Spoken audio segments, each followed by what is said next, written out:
What's going on, guys? Tyrauku here, back again with another raid video. We are in the Ty F2P account today, which I may have to change the name of this. Honestly, I've been enjoying it, telling my wife I'm free to play. If I go into any Twitch streams, YouTube comment sections, I know that I can write, hey, I'm a free to play Raid Shadow Legends player, free to play day 6. Doesn't matter how long I've played, but knowing that I'm free to play, that's all that needs to be known. So I have this like badge of honor now of free to play, but I feel like I almost have to give that back, especially after today's video. So first off, the first thing that makes me basically not free to play is the gem mine, okay? So we're gonna be unlocking the gem mine today, which is basically like in GTA when you unlock the hacks, you know, when you put in the cheat codes. This is almost like the closest thing you can get to that other than swiping your credit card inside of Raid. So basically, when we spend the 500 gems here, over the course of 100 days, it's gonna give us back gems and we're gonna be making profit every single day, okay? So we don't have to do anything whatsoever, just unlock this and we're gonna be making all the gems back. Now, one important thing to keep in mind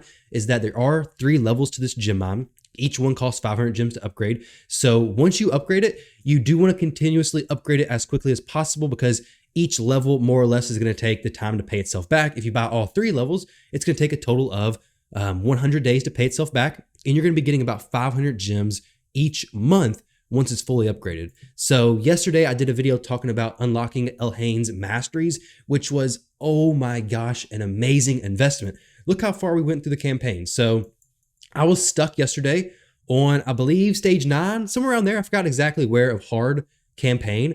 And I streamed yesterday. I'll leave the link to my stream down below if you guys ever want to check it out. I'm going to get back into streaming regularly over on Twitch with the free-to-play account. But yesterday I jumped onto the stream, did it for a few hours, and did so much progression. So we got this Sacred Shard to claim today, which will be another, hey, are you still free to play or not? Because we could pull a really good champion, which while we're technically still free to play, don't change your impressions on this account. We're not spending any money on this account.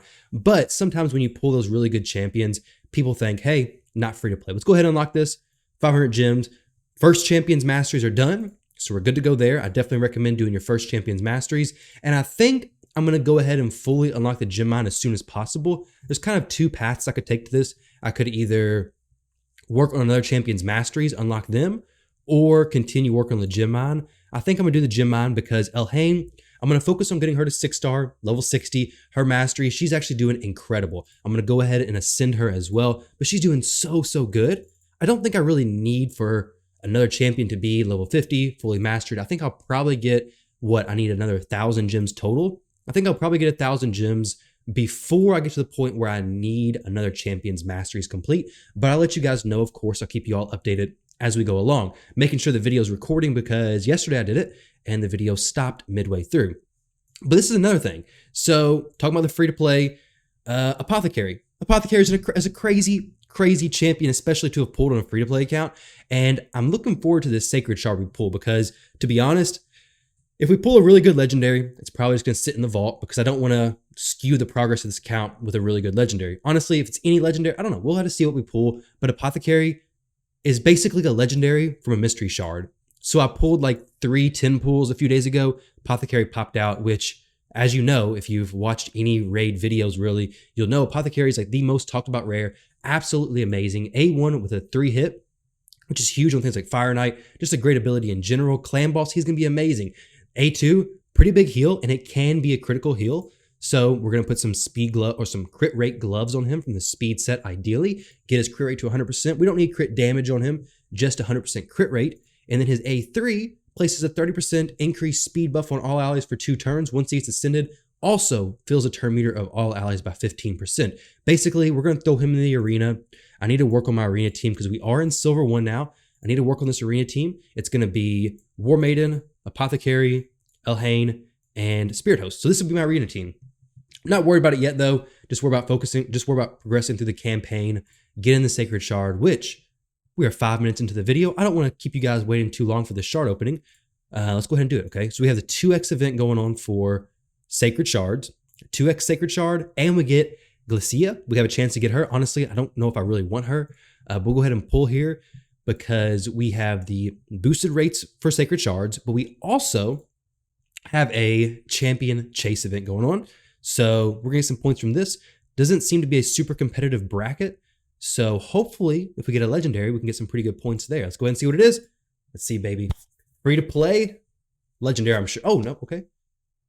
Oh, why did I think that was a man-eater? It popped out and I'm like, yo, we got a man-eater. But then I realized, no, it's not a man-eater because it's not a void shard. But Shatterbones. Shatterbones is actually a really, really good pull. And honestly, especially since I'm working on accuracy for Force Affinity champions, he's even better because I've been putting some Great Hall bonuses to accuracy. I'm gonna have to start putting some in attack, but War Maiden and Shatterbones will both benefit from that. Plus, he'll be good on arena defense because not many champions are, well, most of the nukers in arena attacking are magic affinity, so he's gonna get weak hits against him. But he has an A1.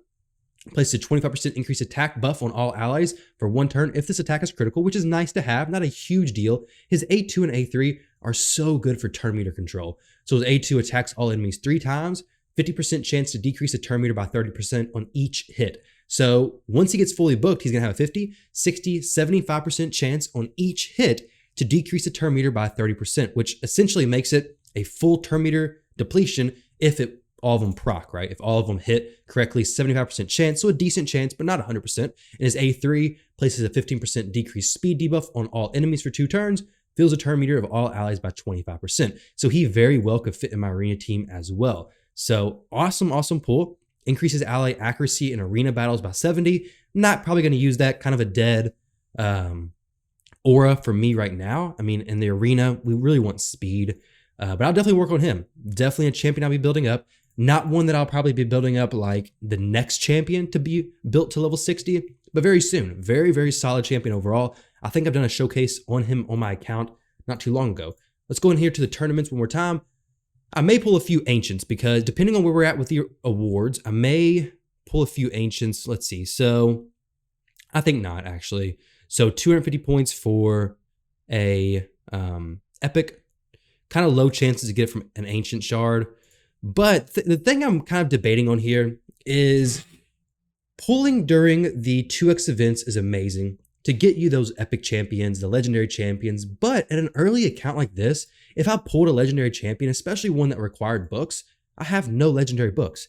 So honestly, a really good rare or a really good epic could possibly be a bigger benefit to my account. I think there's a wider pool of epics and rares that could be bigger benefits right now than some of the legendaries, because the legendaries would take more of an investment, more of a time sink. A lot of them can carry you, but on this account, I'm probably just throwing them in the vault anyways because they're harder to get for most people. And I will make this series relatable, of course. So maybe we pull a few Ancients, see what our luck is like. I do want to kind of get some more points in the Champion Chase event as well. Soulbound Bowyer, or sorry, Steel Bowyer, solid champion, I think. I'm probably not going to use her yet. We'll take a look at her more later on. Let's get into the next one. We're just going to do a few here. Not very many. I kind of want to get some more points in that Champion Chase event. It's kind of what I was saying, though, is like, if you're not going to pull during a 2x event for Ancients or 2x events for Voids or Sacreds, at least pull during a time when you can get some of those side rewards, okay? So the side rewards for Champion Chase or the milestone rewards for a summoning event. Diabolist is a farmable champion. I'm not going to pull all of them, though, because I do want to save some for if there's a fusion, if there's a 2x Ancient event coming up, if there's another event, because right now, I'm not too far off on, I'm not too bad off on champions, okay? So I have plenty of stuff to work on right now. I'm not in a spot where, oh, I need new rares to build. I need new champions to build. I'm in a decent spot. So I would like to get some of these rewards on this Champion Chase. Let's see if we can get, I would like to get this 1151. Probably won't be able to. I would like to get this at least experience banner. But if we could climb up here a little bit, maybe grab 2 of these rare books, probably not get up to this spot, but at least grab some of these rare books. That'd be very nice. I do think I can get another Sacred Shard before this event ends, though. So that should boost me up in the overall placings a little bit. So that is a few things that, hey, am I even free to play anymore? Well, Shatterbones doesn't really break that. Good champion, but we're not going to be building him just yet. Ohane, fully ascended. We got the Gem Mine, got our first Sacred Shard opened. I should be getting the next Sacred Shard here within the next few days. We got to clear Brutal Campaign, which right now, I've worked up to Palace of Aravia, which I think is a great spot, especially if you have a lane. Especially if you have a lane. This is so much, even of a better spot to be. I'm going to use Diabolist to farm, I think, because I don't really need her anymore. if you didn't have Apothecary, she's a very good speed booster for the arena. But since I do have Apothecary, I don't really need this champion anymore. So I will level her up. I'll feed her. If I do need her down the road for the fusions, I can go ahead and just farm her again. But I'll probably just level her up now. She's a easy 3-star chicken, but I'll figure it out. Maybe we drop her. I don't know. Either way, though, I've been farming Palace of Aravia because I can get the rare champion drops, which can be used as dupes for the Guardian bonuses in the sparring pit area, the Guardian pit, getting the faction Guardian bonuses, which is going to be very nice, help my lane be even more powerful. But also, on stage 7 of Palace of Aravia, you actually have a chance to get rare drops, which have 2 substats already on them before you even level them up. But this is the only one you can get rare drops from. The boss stages of any of the chapter stages of any of the chapters are the only areas where you can get those rare drops. So doing this, I have a chance of getting really good speed boots. It's random which piece of gear you get, unlike the other stages where they have a preset piece. You can only get a weapon or only get a shield, only get a helmet. Stage 7, you can get anything, and you have the chance of getting a rare drop as well, which could have those 2 substats, could have some speed, which speed substat on a speed piece is going to be absolutely amazing for Apothecary, who will be our speed booster for the arena. So we want him to be as fast as possible. And honestly, this speed gear is going to be used on so many different champions because as we start pushing further into dungeons, further into other content, speed is going to be absolutely king in just so many different areas of the game. Okay. Now we do have some Swift Parry stuff to build. Let's go ahead and build one. Let's see. Okay. We'll just try to get a decent rarity. Weapons, helmet, and shield. There's a kind of a gamble you can take here. So we could either go with one of these, which we know, hey, as long as we get decent substats, we're good to go. Or we could go with gloves, chest plate, which gloves, we only want crit rate really right now.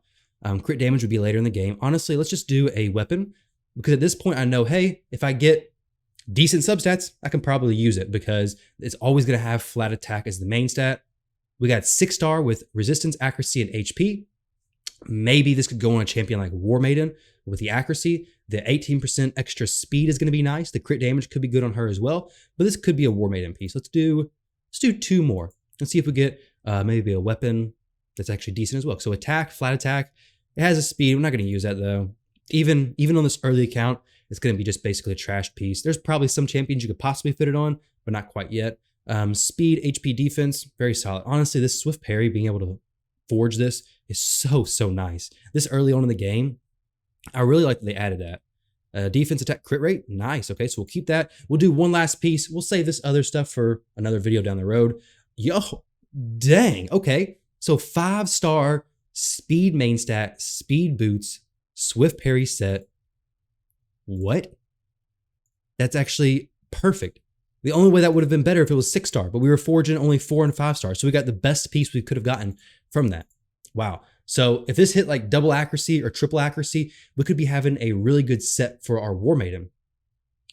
Actually, even if it did resistance, because how often do you come against teams where they resist you? If they resist you, it's going to be a hard road for you ahead. So hey, add in some resistance, not bad, especially since accuracy is easy. Accuracy is easier to build than resistance early on. But if you have some resistance on a champion, hey, it could work out pretty good. We'll have to see. Maybe this goes on somebody else. But I wish it goes some accuracy just so we could throw this on War Maiden and make it make sense.